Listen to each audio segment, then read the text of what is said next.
Ce que je vous propose aujourd'hui, Jean-Jacques, tu ne fuis pas. Si, je t'écoute. Alors, ce que je vous propose aujourd'hui, on peut dire d'abord, je vais demander Jacques pour lire le passage que nous avons discuté la dernière fois. Je fais un résumé et ensuite on continue à ce moment-là où nous avons terminé. Ça vous va comme ça? Pour ceux qui sont nouveaux, je voudrais simplement vous expliquer, on analyse, on peut dire, le texte de Saint Marc très lentement, on discute, on partage, parce que depuis 2 ans, nous sommes toujours au deuxième chapitre. On n'avance pas trop vite. Vous avez beaucoup partagé et beaucoup discuté. Justement. Et vous avez renouvelé.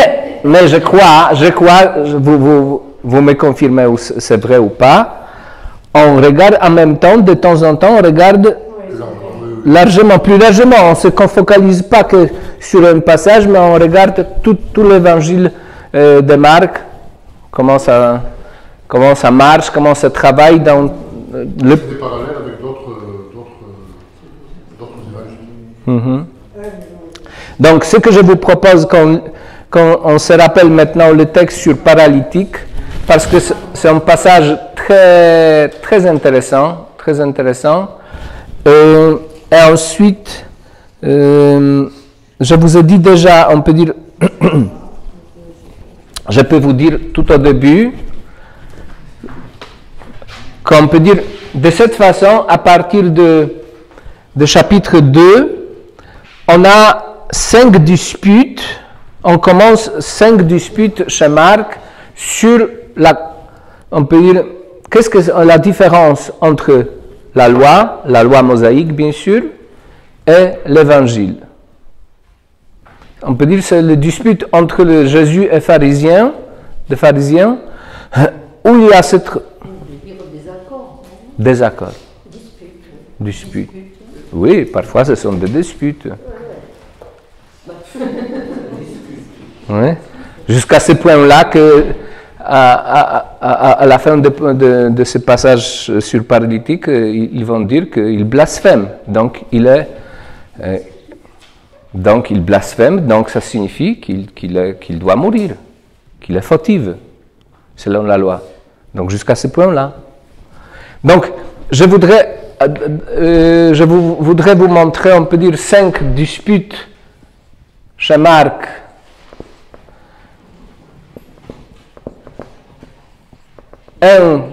12, justement, c'est ça, c'est paralytique. Ça va? Ensuite, deuxième dispute, 13, 17, c'est l'appel de Lévi. C'est vous rappelez, les publicains. Oui? La tradition identifie Lévi avec Matthieu. Saint Matthieu, mais est-ce que c'est vrai? On ne sait pas. D'accord? Donc, troisième dispute, c'est la discussion, toujours chapitre 2, 18, 22, c'est discussion, désaccord, comme dit Mado, par rapport de jeunes, désaccord, j'ai bien dit maintenant, c'est moins violent. D'accord, ça c'est sur le jeûne.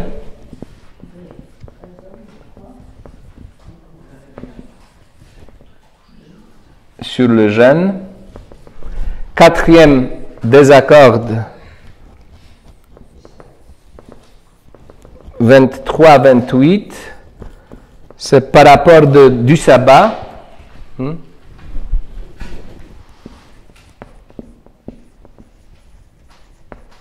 C'est-à-dire le jour de repos.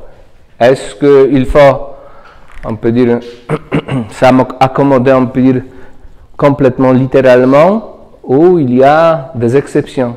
Vous vous rappelez bien. Et le dernier désaccord, c'est chapitre 3, verset 1-6, la guérison de l'homme atrophié.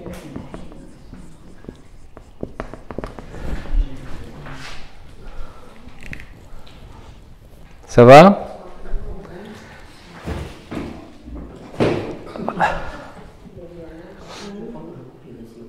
Donc, je vous ai dit, on peut dire, ce sont des disputes, des accords, la différence entre qu'est-ce que c'est l'évangile et la loi mosaïque. Soit, on peut dire, on peut mettre, ce ne sont pas tout à fait équivalents, mais si vous voulez, on peut mettre, au lieu de mot évangile, on peut mettre la grâce ou l'Esprit Saint.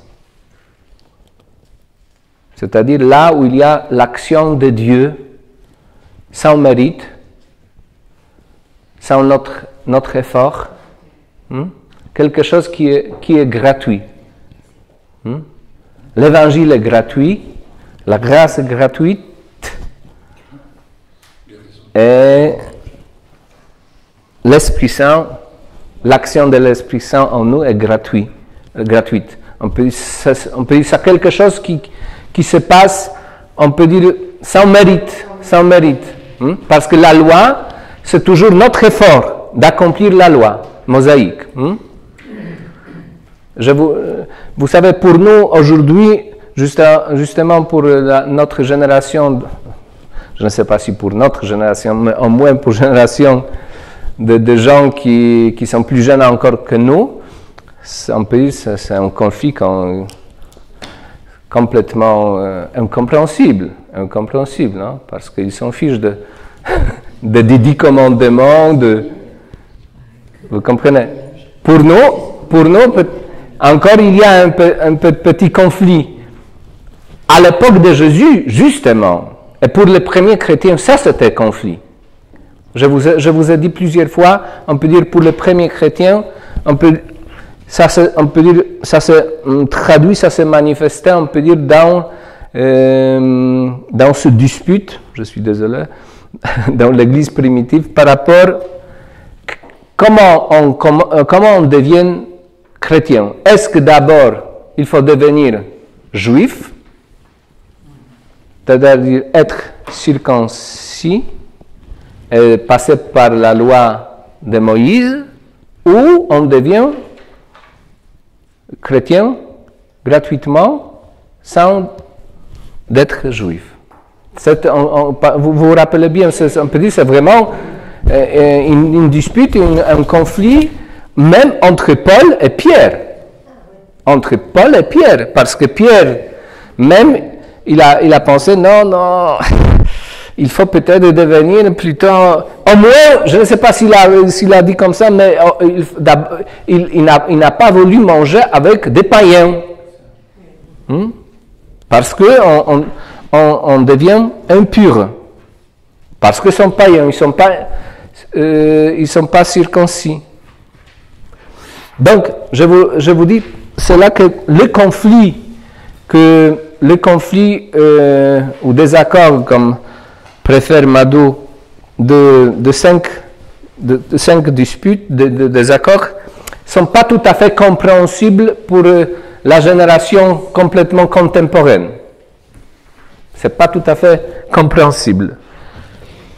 Parce qu'il n'y a pas cette tension entre la loi et la grâce. La loi, parce que pour les gens d'aujourd'hui, la loi, on peut dire la loi de Dieu, la loi mosaïque, les 10 commandements, ça n'existe presque plus. Ça ne se compte plus. Donc il n'y a pas cette tension. Vous comprenez? Il n'y a pas cette tension entre ce qu'il faut faire et ce qui vient, on peut dire, de la part de Dieu gratuitement, c'est-à-dire c'est la grâce. La grâce, on peut dire, ce qui nous pousse. Moi, je vous ai donné plusieurs fois cette image que je dis que la grâce, c'est un autre mot de l'amour de Dieu. Et si vous avez eu, vous, dans votre vie, la chance d'être vraiment amoureux profondément de quelqu'un, vous avez expérimenté aussi, ça donne une force. Tout ce qui était difficile devient facile, ce qui était impossible devient possible, etc., etc. Donc, parce que justement, la grâce, c'est un autre mot pour l'amour de Dieu. L'amour de Dieu nous donne cette force qui nous transforme et qui nous, qui nous pousse. Oh! Justement, merci. C'est pas tout à fait un effort, etc., mais c'est spontané, quelque chose qui vient presque naturellement ou surnaturellement, mais soudainement. Mais pas naturellement, tu sais, je mets on peut dire en question cette expression naturellement parce que c'est pas tout à fait naturel, c'est dans ce sens que ça ne vient pas de la nature. Mais naturellement, je comprends spontanément, dans ce sens. Oui. Alors, donc, ce sont de 5 désaccords que Marc il met au début de son évangile pour montrer cette tension entre la loi et l'évangile, entre la loi mosaïque et la grâce, entre la loi, je vous ai dit, l'action de l'Esprit Saint. Parce que je vous ai dit déjà, on peut dire que tous les évangiles sont écrits après la mort et la résurrection de Jésus-Christ. Donc chaque évangéliste, ils ont vécu déjà dans leur communauté. Donc ils ont eu leur propre expérience. Qu'est-ce que ça signifie d'être chrétien? Comment ça se vit, le christianisme, d'être le disciple de Jésus? Comment ça se vit? Donc Marc, chacun évangéliste, dans l'évangile, mais pas simplement, parce que naïvement, parfois, nous pensons, on peut dire que l'évangile, c'est comme un enregistrement historique de ce qui s'est passé, mais ce n'est pas tout à fait ça. Je vous ai dit plusieurs fois, ce n'est pas tout à fait enregistrement avec un appareil, oui, avec une caméra de vidéo, mais c'est plutôt, on peut dire, c'est bien sûr un enregistrement, mais très complexe. Dans l'évangile, on a au moins, je vous ai dit, 3 éléments. D'abord, bien sûr, le fait historique. Ensuite, l'expérience de chaque évangéliste, son expérience de la vie communautaire, parce que, par exemple, Marc, je vous ai dit, on peut dire, Marc, il écrit son évangile à peu près des années 70. Si Jésus meurt à peu près des années 30, 70, c'est combien la différence? Donc, presque, ce sont deux générations. Vous comprenez? 2 générations.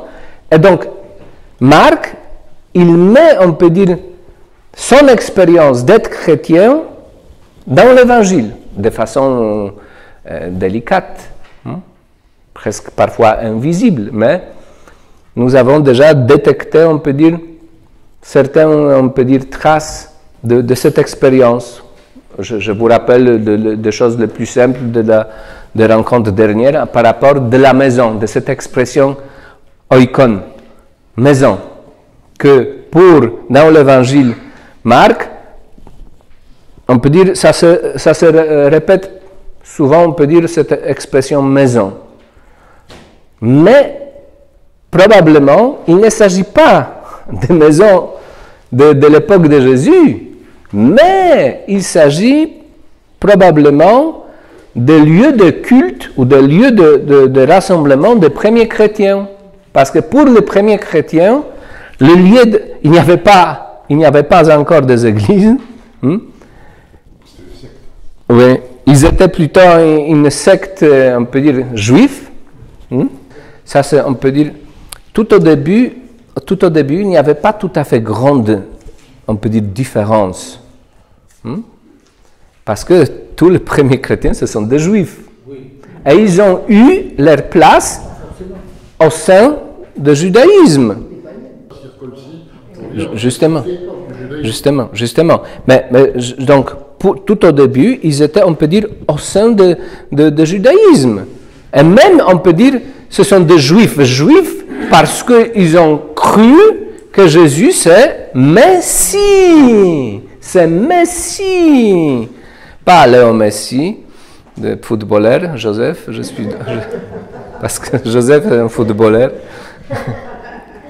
Mais Messie, c'est-à-dire en grec, en hébreu, Messiah, en grec, c'est Christ, et ça signifie oint, celui qui a reçu l'onction de Dieu.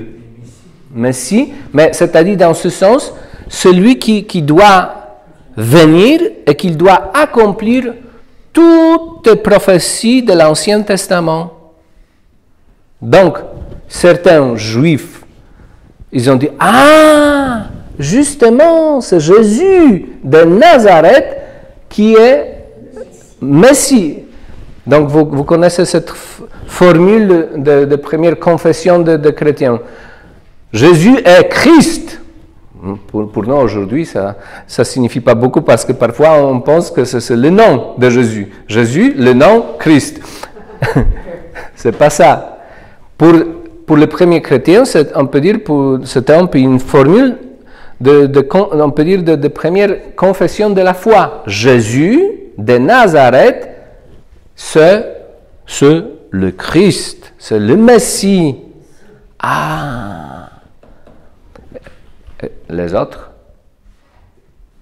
ils attendent toujours le Messie. Vous comprenez? Et comme je vous ai dit la dernière fois, qu'il faut bien chercher sur l'Internet, qu'il y a ce mouvement de juifs messianiques. Oui, moi, c'est ma nomination. C'est moi que je nomme de cette façon les juifs accomplis, c'est-à-dire ceux qu'ils croient. C'est un mouvement, je pense, des années 80, c'est récent. Mais ils sont vraiment nombreux dans le monde entier, surtout en Angleterre, je crois. Oui. Donc, ce sont, on peut dire que les caractéristiques des juifs messianiques, on peut dire qu'ils croient que Jésus, c'est Messie. Mais ce n'est pas la peine de devenir chrétien.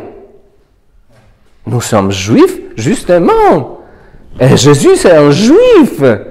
Et notre Messie. Donc, vous comprenez. Et bien sûr, il ne croit pas à la divinité de Jésus. Donc, on peut dire qu'il y a une différence entre nous, chrétiens, et des juifs messianiques. Mais on peut dire qu'ils sont vraiment persuadés que Jésus, c'est le Messie. Si vous regardez sur l'Internet, vous pourriez voir, on peut dire, des rassemblements, des réunions on peut dire, de juifs messianiques qui prient, qui dansent, qui se comportent comme les chrétiens charismatiques, par exemple. Parce qu'ils lisent, on peut dire, le texte du Nouveau Testament. Oui, c'est sur nous. C'est nous. D'accord, pourquoi je vous dis tout cela? Parce qu'on peut dire, pour les premiers chrétiens, il n'y avait pas cette tension entre d'être juif et chrétien. Parce qu'il n'y avait pas même ce mot chrétien. Vous comprenez? Saint Luc, il nous dit qu'en Antioche, on nomme la première fois les disciples de Jésus des chrétiens. Mais avant, il n'y avait pas même ce nom, parce que ce sont des juifs. Ce sont des juifs. Ce sont des disciples de Jésus qui est le Messie.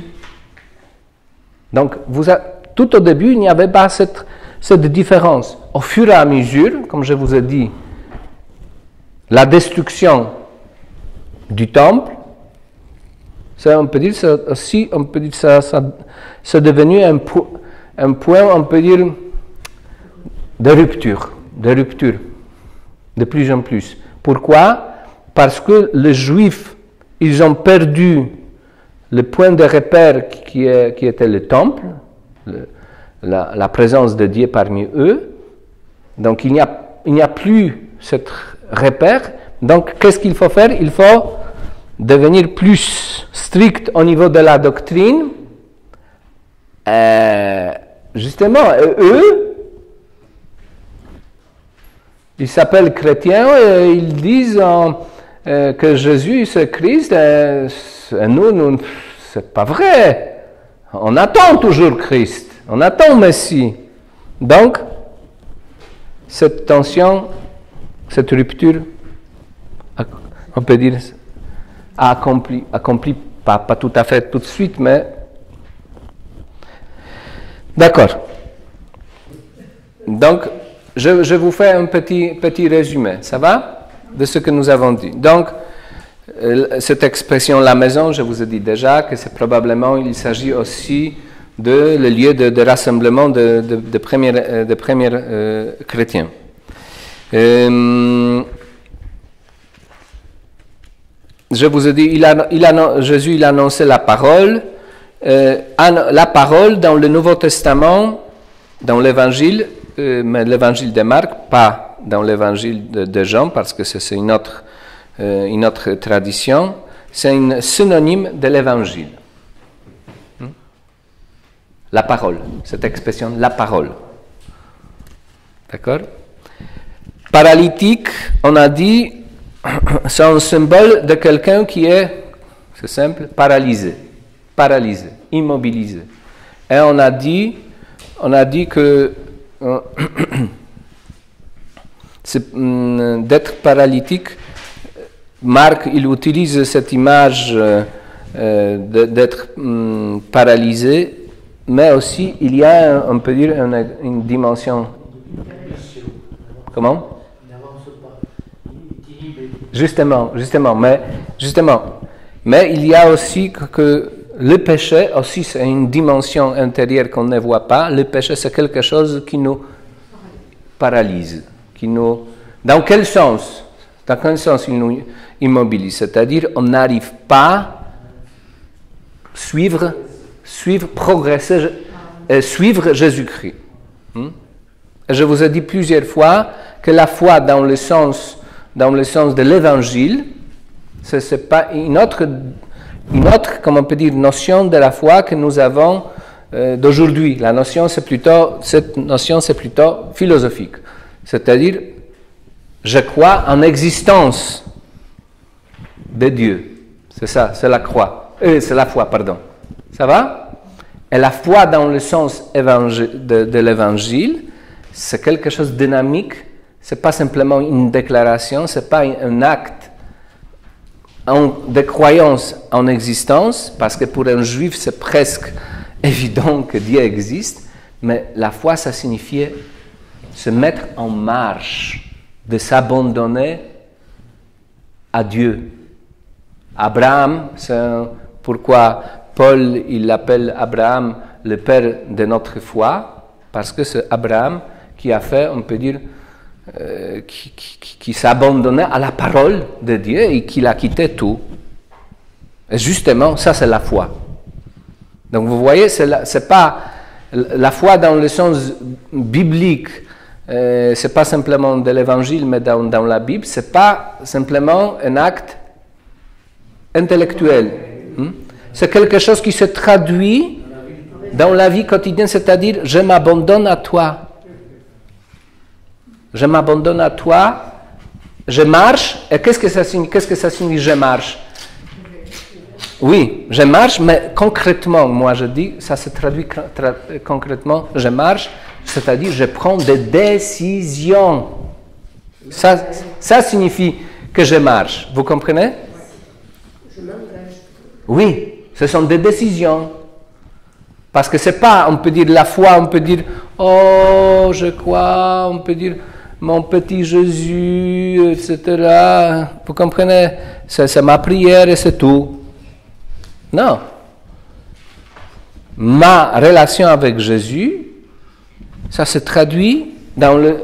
Si je suis disciple de Jésus, je le suis. Pour nous, aujourd'hui, ça signifie quoi? Au nom de Jésus-Christ, je prends des décisions concrètes dans ma vie. Parfois, comme je vous ai dit plusieurs fois, des décisions difficiles. Parfois, contre le courant. Ça signifie, on peut dire, parce que on peut dire, un chrétien, c'est quelqu'un qui est animé par l'Esprit Saint et qui réagit à l'action de l'Esprit Saint en lui, à ce qui se passe autour de lui, et il prend des décisions. Il s'abandonne chaque jour à nouveau. Il prend, ça signifie croire, marcher. Dans ce sens, ça signifie marcher. Et dans ce sens, paralytique, il était immobilisé. Pas simplement physiquement, mais il n'était pas arrivé, on peut dire, de prendre des décisions, de suivre Jésus-Christ. Ça va? D'accord. Ensuite, on a dit un peu sur qu'il était porté par 4 hommes. Je vous ai dit que ce sont des commentaires déjà des pères de l'Église ont vu dans le chiffre 4 déjà un symbole des 4 évangélistes. Les autres qu'ils ont vu, on peut dire le chiffre cosmique, 4 éléments du monde. Et pour moi, personnellement, je vous ai dit, c'est un symbole, justement, enregistrement de la première communauté.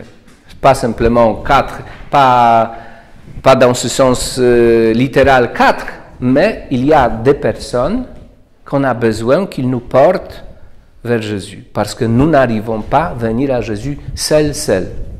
On a besoin des autres qui nous portent. Et je ris parfois parfois on a besoin vraiment jusqu'à 4 personnes qui prient pour nous, qui nous accompagnent, qui discutent avec nous, parce que sinon, justement, on a besoin de personnes. À mon avis, c'est un enregistrement de l'expérience de Marc, de la communauté de Marc. On a dit à cause de la foule, il ne pouvait pas lui présenter. Je vous ai dit que cette expression, la foule, peut symboliser justement des obstacles dans notre approchement vers Jésus. Donc, je vous ai dit, parfois, il faut sortir de la foule, d'être anonyme. C'est pas facile. Ils découvrirent la terrasse au-dessus de l'endroit où ils se trouvaient. Ils ont creusé un trou. Donc nous avons dit un peu sur qu'est-ce que ça signifie, que symboliquement, derrière de ce toit, on peut le voir comme ça, que le toit cache Jésus, comme Jésus est caché derrière de la lettre de l'Évangile. Donc, ils font descendre le grabat. Donc, justement, ce mouvement descendre, on peut dire, vous imaginez, on peut dire, ce malade, ce pauvre paralytique qui est, on peut dire, porté, est descendu par le trou, mais c'est quelque chose qui se passe en dehors de lui. Et je vous ai dit, justement, c'est très important pour exprimer justement cette réalité de la grâce. Si nous sommes, vous avez eu déjà cette expérience, je crois, dans votre vie de la grâce, de l'amour, nous sommes portés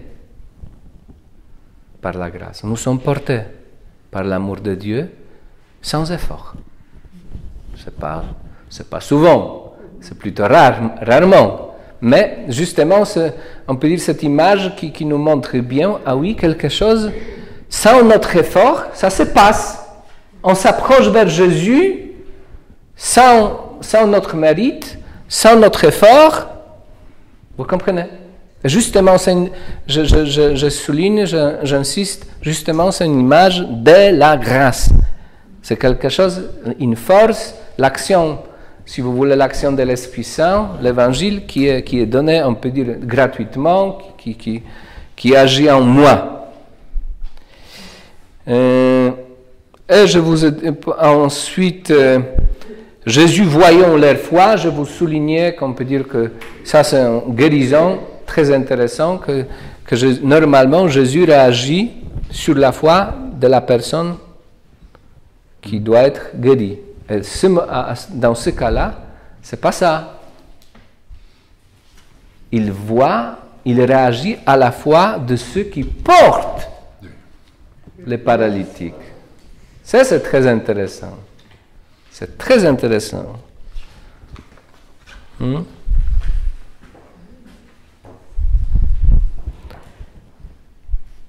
Et je vous ai dit, celui qui, on peut dire, de cette façon, Marc peut-être nous montre, on peut dire, celui qui a la foi, il mène les autres vers Jésus. C'est aussi on peut dire, comment on peut dire, une sorte de confirmation que j'ai la foi. Je l'amène les autres vers Jésus.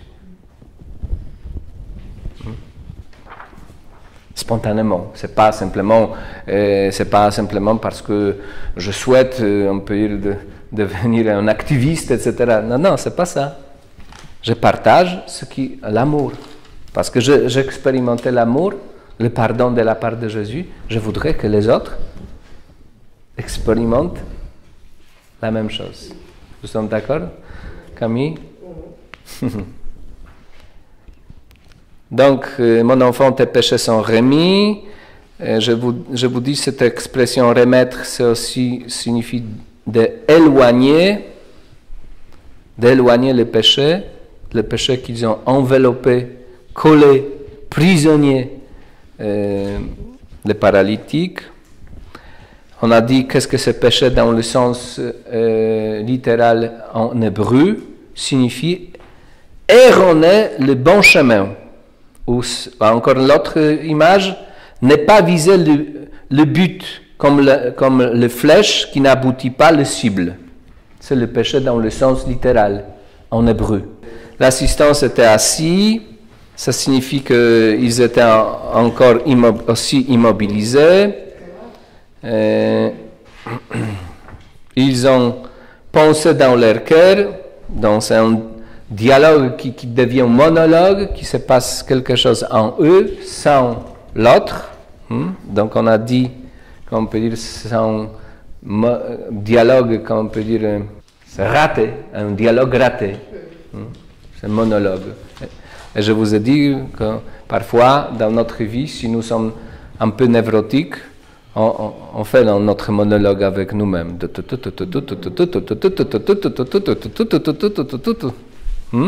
Parfois, ça nous épuise, non? D'accord. Ils disent, ils blasphèment. Et je vous ai dit, c'est la sentence de la mort. C'est la sentence de la mort de Jésus dans l'évangile de Marc. Je vous ai dit, après cette sentence dans l'évangile de Marc apparaît au chapitre, à la fin de l'évangile, chapitre 14, Marc 14, 64, Jésus, justement, il est condamné à la mort. Pourquoi? Parce qu'il a blasphémé. Tu veux que je lise? Justement, s'il te plaît. Nous avons encore besoin de témoins. Vous avez entendu le blasphème, qu'en pensez-vous? D'accord. Vous voyez, donc, au début, c'est aussi, on peut voir que Marc, délicatement, il donne un petit signe au début de l'évangile de ce qui doit venir à la fin. La sentence de la mort est déjà présente au début de l'évangile, mais encore, comment on peut dire, inactive. Elle est inactivée. Et à chapitre 14, elle sera activée. Cette sentence de la mort de Jésus. Donc Jésus, saisissant aussitôt dans son esprit les raisonnements qu'il faisait, quand justement il a, comment on peut dire, il arrivait à reconnaître les pensées des autres. On a dit que parfois, ce n'est pas quelque chose simplement extraordinaire, parfois ça nous arrive aussi. Si nous sommes vraiment intuitifs, empathiques avec les autres, parfois, c'est rare, mais ça nous arrive, que nous arrivons à savoir ce qu'ils pensent rarement les autres, ce qu'ils sont parfois. Ce qui s'appelle, dans la psychologie, des transferts, non? Ou contre-transferts. D'accord.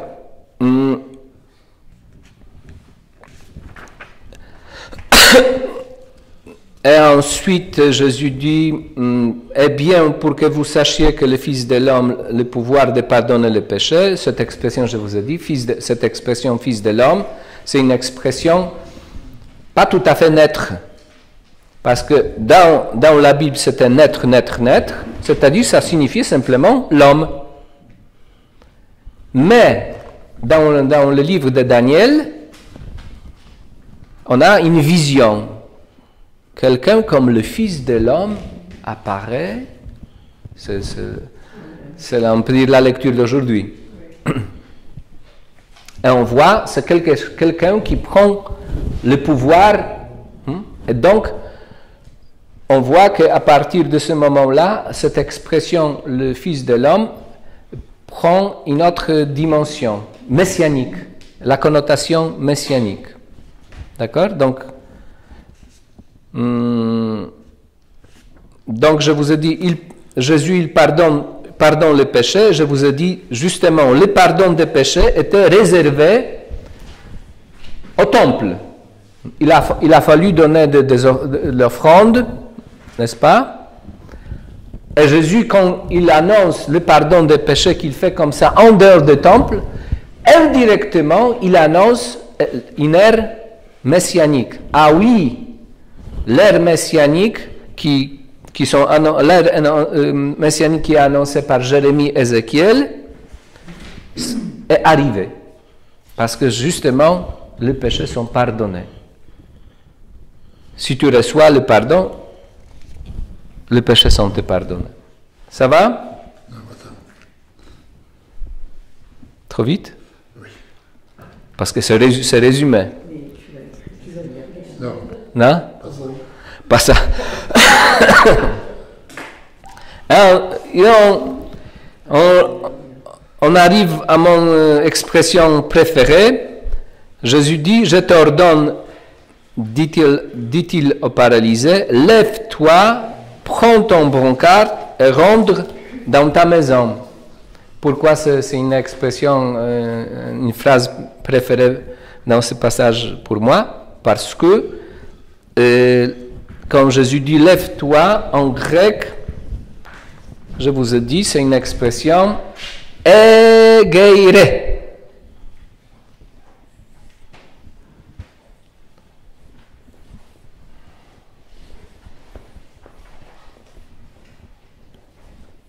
Egeire, qui est utilisé, dites-moi, pour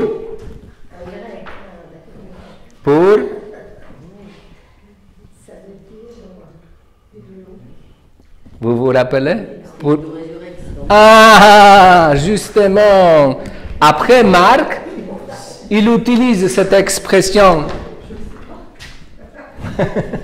Vous devinez? Chez Yann, c'est toujours avec la résurrection, c'est ça?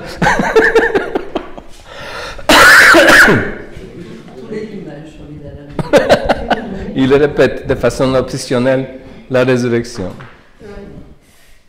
Oui, je suis désolé. C'est comme ça. Egeire, ça signifie s'élever. Oui, on a traduit résurrection, mais on peut dire que c'est justement Marc il utilise après ce mot pour décrire la résurrection de Jésus-Christ. Et pourquoi c'est important? Parce que ça signifie que Marc, comme je vous ai dit, Marc, qui était un membre de sa communauté, qui a vécu de sa communauté déjà 40 ans, il a expérimenté quelque chose. Si nous sommes pardonnés par Jésus-Christ, si on reçoit le pardon de la part de Jésus, on expérimente la résurrection intérieure. C'est une forme de la résurrection. Comme il y a deux formes de la résurrection. La résurrection à la fin du jour, la résurrection de chair finale, mais les premiers chrétiens, ils ont expérimenté déjà aussi une résurrection spirituelle. Des résurrections tous les jours. Tous les jours, spirituelle. Oui, spirituelle, c'est-à-dire, je ne sais pas si tous les jours ça arrive, pas tous les jours, mais ça arrive. Si je reçois le pardon de la part de Jésus, c'est une nouvelle vie. Tout est changé. Ça change tout. Ce n'est pas simplement qu'il me soulage de la culpabilité, mais il me donne une nouvelle force de vie. Jean-Jacques, tu es d'accord? Dis-nous. Non, moi je... Non. Je suis totalement d'accord avec toi. Mais. Moi je pense que c'est le diable qui nous donne ce sentiment de culpabilité et qui nous fait croire qu'on n'est pas pardonné, parce que je suis convaincu qu'on est pardonné par le Christ. C'est pour ça qu'il a fait ça. Et que sous l'action diabolique, on culpabilise et automatiquement on s'éloigne de lui. Alors que normalement, on est pardonné de tout. Il faut le demander. Comment? Il faut le demander. C'est gratuit. Mais oui, c'est gratuit. Il suffit de croire. Mais c'est... Il faut Jean-Jacques, croire en Dieu et aimer les autres. Jean-Jacques, tu as raison, mais il faut se tourner vers lui pour recevoir le pardon. Bah oui, il faut croire en Dieu. Oui. Oui, parce que dans l'église, tu sais, dans l'église catholique, ça se passe par le sacrement de la confession. Mais normalement, il faut se tourner vers lui. Moi, je pense que la culpabilité, c'est prendre conscience que justement, on n'a pas bien fait ce qu'il fallait. On peut dire autre chose. La mort du Christ est gratuite. Non, les médecins ont dit qu'il y a quelque chose de bien dans la culpabilité. À mon avis, c'est vrai, parce que la culpabilité, il y a une culpabilité, on peut dire, morbide, qui nous ronge, excessive, ah oui, c'est maladif. Mais la culpabilité, c'est quelque chose de bien aussi. C'est un moteur, c'est un thermomètre. C'est un thermomètre. Quelque chose, ça ne va pas en moi. Donc, il y a une culpabilité. C'est un clignotant. Oui, clignotant. Le diable, il a agi avant. Comment? Le diable, il a agi avant. C'est-à-dire qu'on a fait une mauvaise action, donc là, on réfléchit. Non, je suis d'accord avec toi aussi, Jean-Jacques. Parfois, si nous rentrons, on peut dire, dans une spirale de la culpabilité, oui, ça nous éloigne de Dieu. Tu as raison. Tu as raison. Le danger, c'est de s'éloigner de Dieu. Pour moi, le danger, c'est de s'éloigner de Dieu. Je pense qu'on est déjà pardonné. Ah oui, je suis tout à fait d'accord. Nous sommes pardonnés. Mais On est déjà pardonné. mais pour recevoir le pardon, c'est pas... Et voilà, et il faut rester auprès de Dieu pour recevoir ce pardon. Sinon, on ne le reçoit jamais. Moi aussi, comme on a discuté déjà sur est-ce que l'enfer existe ou pas. Et moi je pense que Dieu nous pardonne toujours. Mais justement, si quelqu'un est fermé, il n'arrive pas à recevoir le pardon. Et comme je donne toujours cette image, peut-être je me trompe. Non, mais tu as raison. Si on a beaucoup péché, Moi, je donne cette expression dans la vie des couples. Dans la vie des couples. D'accord? Et je suis fâché avec Madou et Et Madou, après de quelques heures, il me pardonne, il dit « T'inquiète pas, etc., je te pardonne. » Mais moi, je reste toujours ferme. Et elle m'embrasse. « Ne touchez pas !» Vous comprenez? C'est important cette image. Parce que, Ça, c'est au début. pourquoi? Parce qu'il n'y a pas, on peut dire, cette disposition en moi de recevoir le pardon. Donc, je reviens sur notre sujet. On peut dire. Mais Jean-Jacques, tu reviens sur la même chose. On peut quand même différencier deux sortes de culpabilité. Soit miséricordieux. Oui, pardon. Il y a quand même quelque chose de bien. Il y a la culpabilité morbide, maladive, qui nous mange, qui nous ronge, qui n'est pas bon. Mais il y a aussi une forme de thermomètre, qui comme dit Madou, comme quelque chose qui clignote, qui n'est pas morbide. Mais au contraire, c'est sain. C'est sain. Oh, non, ni psychopathe. Donc, psychopathe, il n'a pas... Je suis plus fâché. Justement, psychopathe, c'est lui qui n'a pas, on peut dire, culpabilité. Donc c'est malsain. Il fait quelque chose de mal, il n'a pas, parce que quelque chose est malade en lui. Donc, si j'ai une forme de la culpabilité, c'est une forme de fièvre, comme dans la maladie. La fièvre me montre, ah oui, je suis malade, c'est tout. Justement, la fièvre, c'est pas bon. C'est pas mauvais, justement. Si on descend, le docteur, dites-nous, si on oui. Elle a une action positive. Positive. La fièvre, il y a une action positive aussi. Oui. Il nous informe de quelque chose qui ne va pas en moi. Et je vous ai dit, ça on peut dire cette image, cette phrase, me plaît aussi parce que c'est la guérison que je vois aussi, on peut dire symboliquement, pour la guérison qui se passe, j'aime votre expression toujours, mais peut-être pas toujours, mais souvent, c'est-à-dire la guérison intérieure. C'est-à-dire la guérison intérieure consiste à quoi? Je prends mon brancard, c'est-à-dire je prends mon handicap, je prends ce qui est difficile, je prends la croix, je prends ma partie de ma souffrance, par exemple la solitude, par exemple, d'accord, par exemple, et je marche. Vous comprenez? Et ça signifie je suis guéri intérieurement.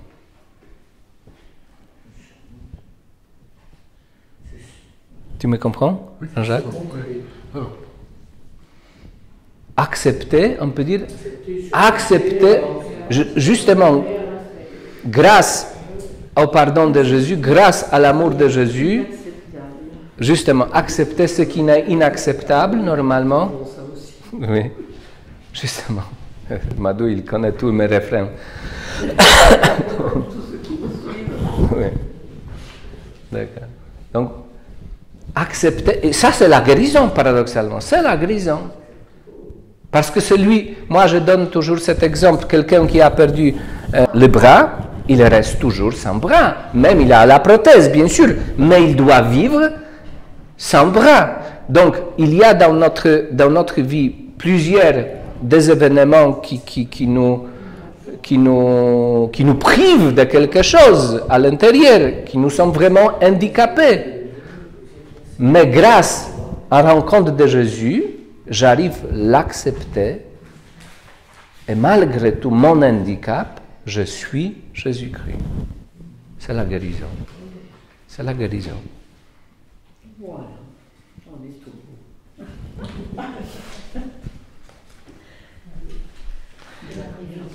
Donc, maintenant, on arrive, c'est pas le résumé. Et Jésus dit, rentre dans ta maison. La maison, comme je vous ai dit, cette expression oikon, grecque,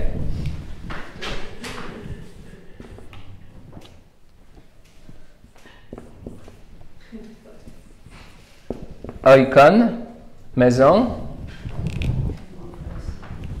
on peut comprendre en moins en deux façons, ou trois façons même. D'abord, littéralement, c'est-à-dire paralytique, il rentre chez soi. Ensuite, on peut comprendre que cette expression, comme le lieu de rassemblement des premiers chrétiens, tu rentres dans la communauté. La troisième façon de comprendre cette expression, on s'éloigne de Dieu, justement, de la maison du Père. Et maintenant, grâce à la rencontre avec Jésus, je rentre à nouveau, je m'approche à nouveau vers la maison du Père.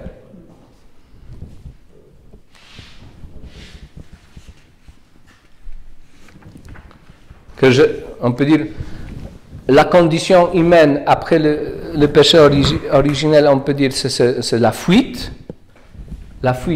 de Dieu, la fuite de la maison, ce que nous voyons dans le livre de Genèse, quand Adam, il fuit, Dieu, il se cache. Tu es où? Tu es où? Dieu, il demande à Adam, tu es où? Je me suis caché parce que j'ai peur. Je suis nu, j'ai peur. Donc, on peut voir qu'on peut dire que ce qui se passe après le péché originel, c'est la fuite de Dieu. Et symboliquement, on peut dire le Jésus-Christ, il nous approche à nouveau vers la maison, vers Dieu. Il nous approche à nouveau.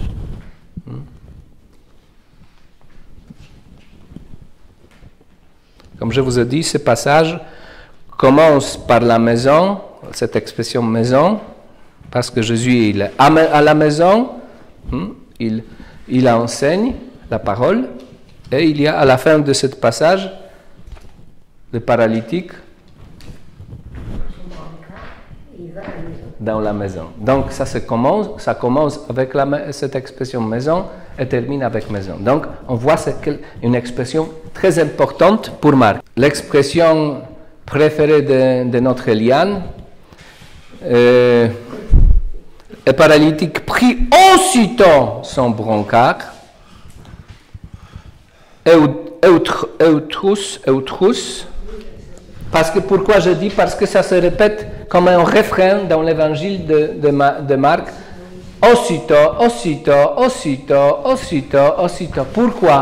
Pourquoi ça se répète toujours comme un refrain? Parce qu'il n'y a pas de temps.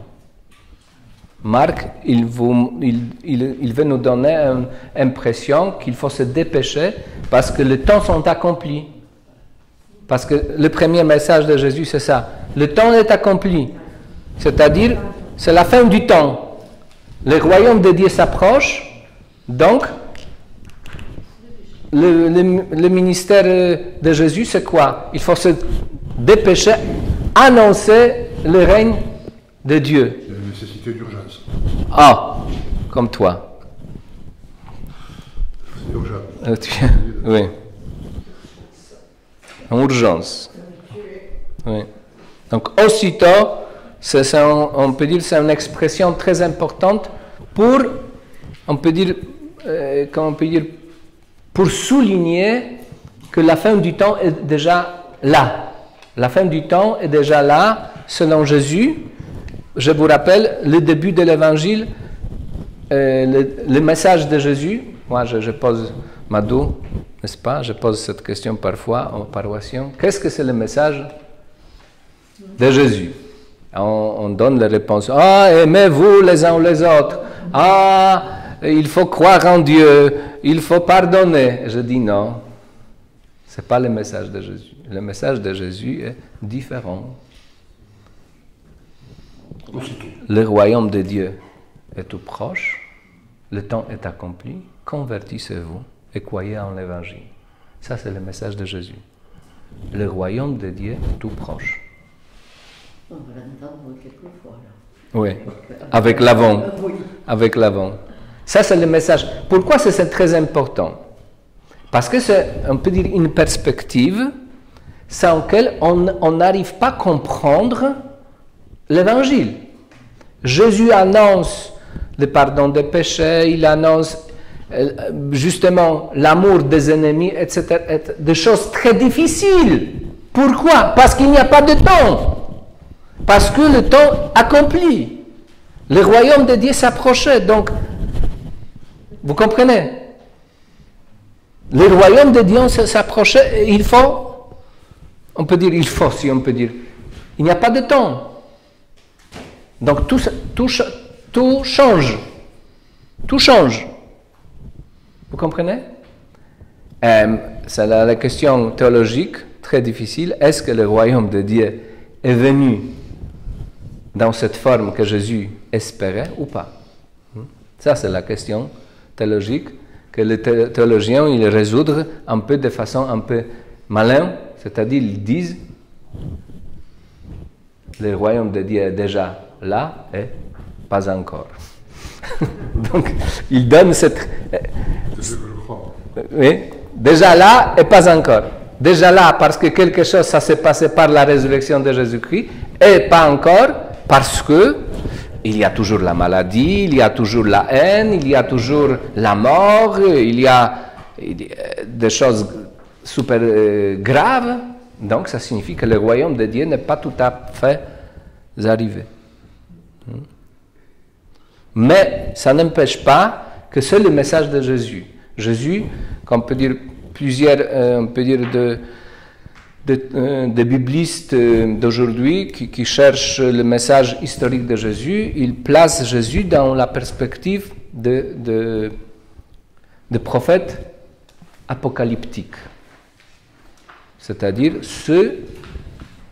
il y a plusieurs prophètes, on peut dire, à cette époque-là, il y avait plusieurs prophètes, mais Jésus, c'est l'un des prophètes qui, historiquement, bien sûr, oui, d'accord, qui annonce la fin du temps. Nous connaissons un prophète apocalyptique qui est devenu même un saint dans l'Église catholique, même qu'il n'était pas chrétien. Vous vous rappelez? Qu'il annonce la fin du temps avant de Jésus. Il faut se convertir. Jean-Baptiste. Jean-Baptiste. C'est aussi un prophète apocalyptique. Même on dit, un très connu, un bibliste, c'est pas grave. Mais il dit comme ça, on peut dire, l'un des plus grands biblistes, il dit justement que Jésus, même il a pris le message de Jean-Baptiste. Parce qu'on peut dire que c'est vrai. Si on regarde l'évangile de Matthieu, d'abord dans l'évangile de Matthieu, on voit le message de Jean-Baptiste, c'est le message, tu peux nous lire, Baptiste, c'est le message de Baptiste. Convertissez-vous, car le royaume des cieux est tout proche. Jean est celui qui... D'accord, ça suffit. D'accord? Après, dans le même évangile, on cherche les premières paroles de Jésus. Première annonce du royaume. C'était quand Jésus a pris l'arrestation de Jean le Baptiste, il s'est retiré en Galilée, etc. etc. Et chapitre 14, verset 17. À partir de ce moment, Jésus commença à proclamer « Convertissez-vous, car le royaume des cieux est tout proche. » Vous voyez? Il le dit. Vous voyez? Donc, même il y a une hypothèse que Jésus, tout au début, même il était historiquement, probablement disciple de Jean-Baptiste. Aujourd'hui, il n'y a pas de texte, il n'y a pas quelque chose. Comment? Non, ça c'était l'an dernier, sur le premier chapitre. Non, mais cette hypothèse-là. Oui. Je sais plus. On avait dit que Jean-Baptiste était peut-être dans une communauté au milieu du désert. Oui, oui. Et qu'après, Des Esséniens, oui. Dans cette communauté. Et quand il avait été tué, il était revenu. Il y a cette hypothèse. Mais pourquoi je vous dis cela? Parce que Jésus, il se place, on peut dire, dans cette perspective, on peut dire, des prophètes apocalyptiques. C'est-à-dire ceux, on peut dire, en se moquant un peu, c'était à la mode, mais à cette époque-là, il y avait plusieurs prophètes qui ont annoncé, oui, c'est la fin du temps. Quelque chose, ça c'est pas forcément catastrophique, mais c'est quelque chose qui se doit accomplir. Parce que, comme je vous ai dit, le temps, je vous ai dit déjà, mais je reviens sur cette... Oui, mais les autres ne le savaient pas, mais Jésus le savait. Oui, justement. Et pourquoi pourquoi il baptise?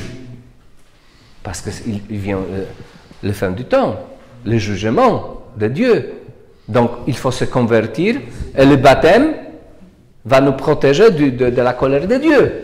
C'est le baptême de Baptiste. Mais je reviens sur cette expression, justement, les temps sont accomplis. Le temps s'est accompli, c'est en français, on traduit de cette façon. Mais en grec, c'est quoi?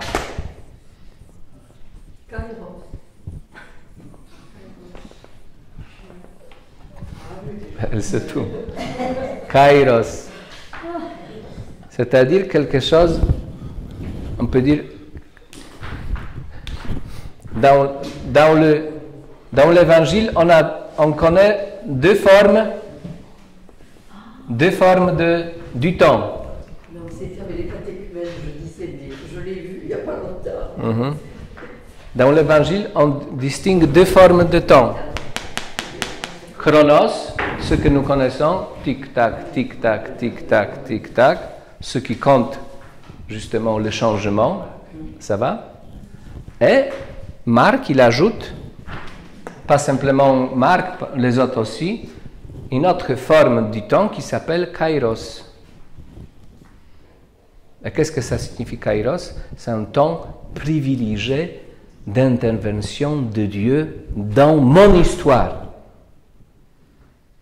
ou dans l'histoire des peuples juifs. Donc Jésus, il annonce justement, c'est kairos, c'est votre temps. Dieu intervient dans notre histoire, il faut se convertir parce que c'est un temps privilégié. Et je explique toujours, comme on peut dire, cette expression kairos, temps privilégié, ce n'est pas quelque chose bête, parce que nous, même pas quotidiennement, mais dans notre vie, nous vivons parfois le temps qui est différent.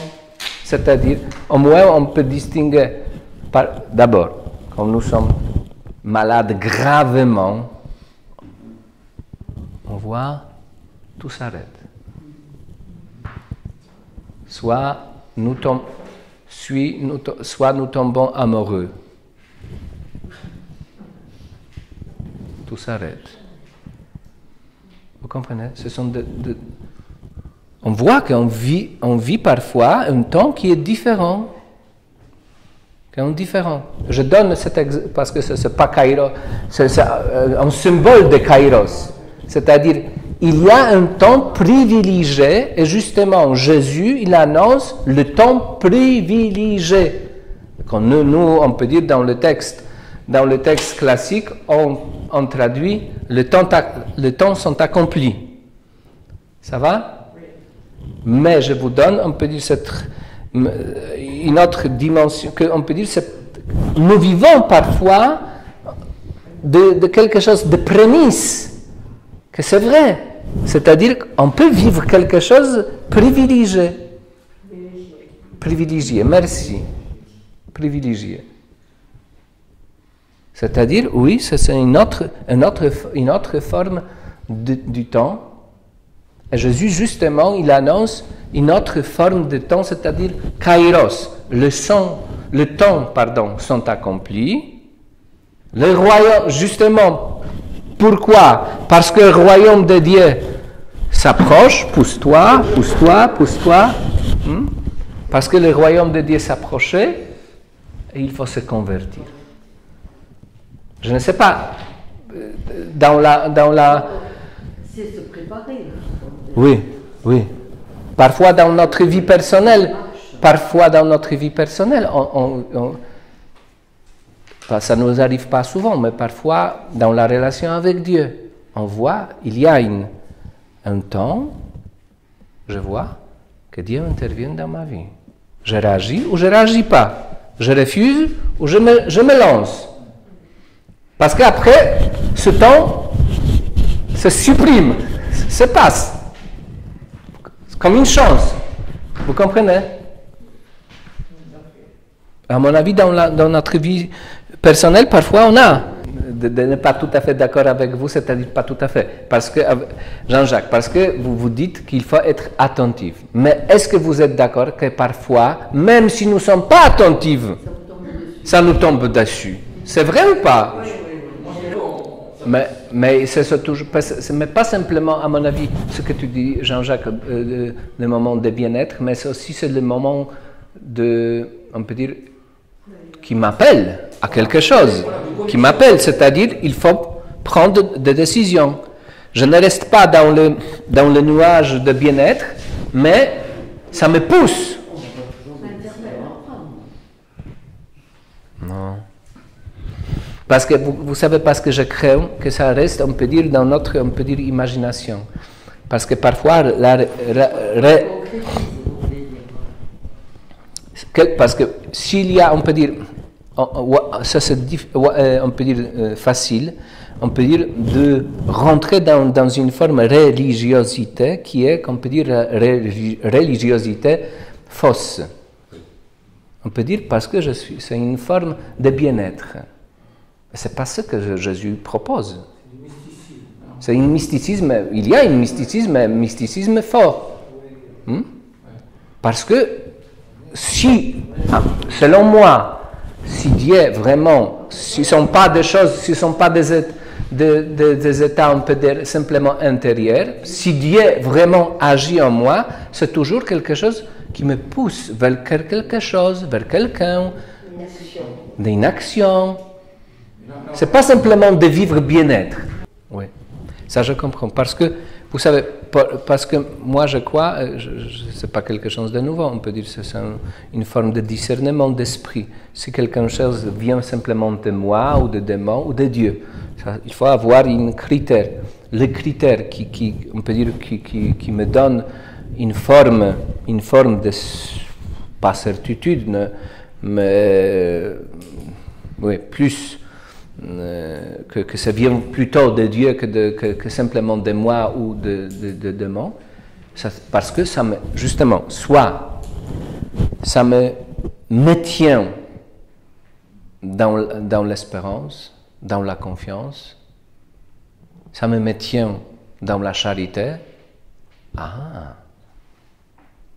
Ça signifie c'est quelque chose qui n'est pas simplement mes sentiments de bien-être. Parce que j'ai l'envie on peut dire, de me tourner vers les autres. Vous comprenez?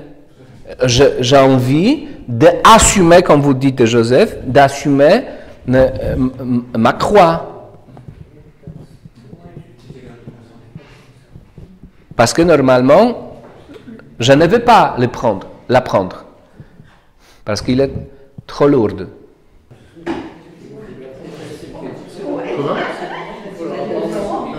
Donc, tout est déjà préparé. Je reviens un peu sur le message de Jésus.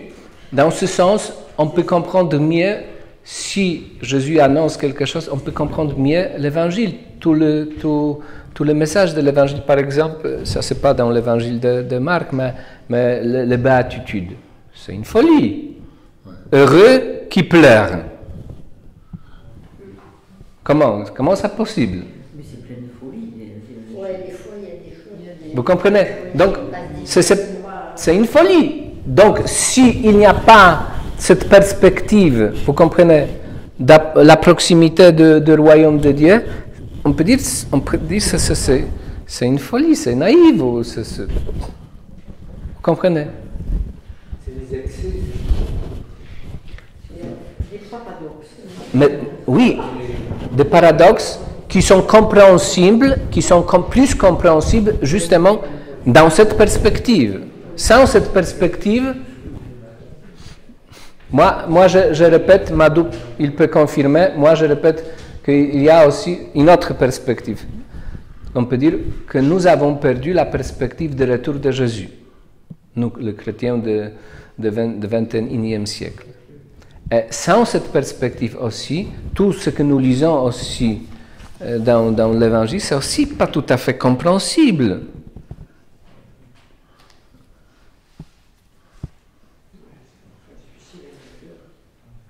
Non. Parce que, justement, je donne un exemple par rapport de célibat. L'un des arguments de célibat pour Paul, c'était ça. Le temps est limité. Même celui qui vit avec une femme, qui vit comme il n'a pas de femme. Celui qui utilise ce monde, comme il n'utilise pas. Ce qu'il achète, comme il n'achète pas. Parce que le temps est limité. Vous comprenez? Vous comprenez? Si on coupe cette perspective de retour de Jésus, ce sont, on peut dire, d'exigences qui ne sont pas tout à fait compréhensibles.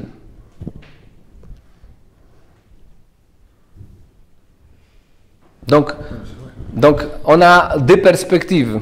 Derrière, on peut dire, le message de Jésus, le royaume de Dieu est proche, et la deuxième perspective, qu'il doit revenir. Mais ce sont deux perspectives qui se rencontrent. Parce que, finalement, dans l'Évangile, comme Jésus annonce son retour, c'est aussi un accomplissement. Le temps. Oui, mais ce que vous dites, c'est déjà une interprétation pour les chrétiens, une interprétation pourquoi Jésus n'est pas venu. Donc on dit notre mort, c'est la fin du monde, etc. Oui, c'est une interprétation qui souhaite, on peut dire, expliquer ce qui n'est pas facile d'expliquer. Parce qu'il est en retard, quand même. 2000 ans, il est en retard. Je ne sais pas si vous avez remarqué, Camille.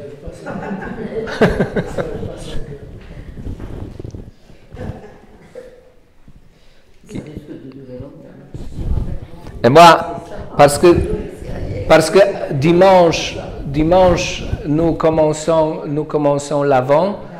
Justement, moi, je répète souvent que l'Avent, c'est un temps liturgique qui nous prépare normalement au Noël. Mais en fait, l'Avent, c'est quelque chose de plus. Il nous rappelle que nous, les chrétiens, même si nous avons déjà oublié, nous sommes dans l'attente du retour de Jésus. C'est l'Avent. Il doit advenir. C'est pas simplement il doit advenir, on peut dire symboliquement comme petit Jésus dans les crèches. Oui, liturgiquement, c'est ça. Mais ça, on peut dire quelque chose de plus.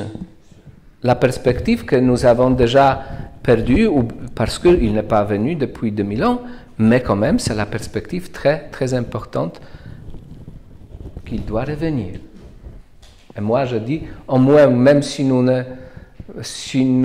n'attendons plus, on peut dire réellement, on attend liturgiquement, parce que dans chaque messe, on dit, après la consécration, nous proclamons ta mort, ta résurrection, et nous attendons dans la gloire. Au moins, liturgiquement, on se rappelle, ah oui, il y a quelque chose encore. Il y a quelque chose encore qu'il doit venir.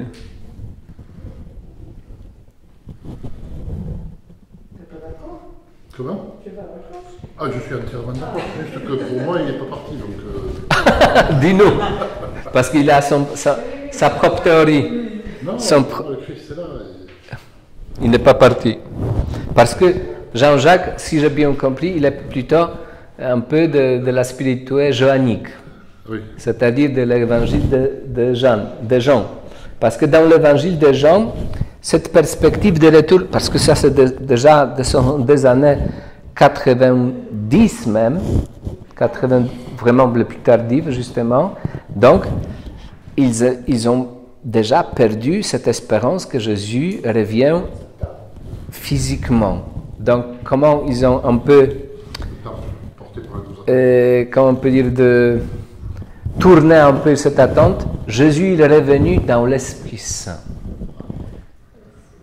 Il est revenu déjà dans l'Esprit Saint. Il nous a donné l'Esprit Saint, donc il est revenu. Donc, ce n'est pas tout à fait ça, parce qu'il y a certains passages que dans l'évangile de Jean, qu'il y a de certains passages qui disent sur le retour de Jésus, mais ils ont vraiment minimisé. Donc, parce que plutôt dans cette spiritualité de la communauté johannique, c'est-à-dire de l'évangile de Jean, parce qu'ils ont déjà un peu perdu cette espérance qui revient de cette façon comme il a dit, donc il se penche plutôt dans cette direction, il est déjà revenu dans l'Esprit Saint. Donc, dans la théologie johannique ou théologie de Saint Jean, Jésus est présent dans l'Esprit Saint.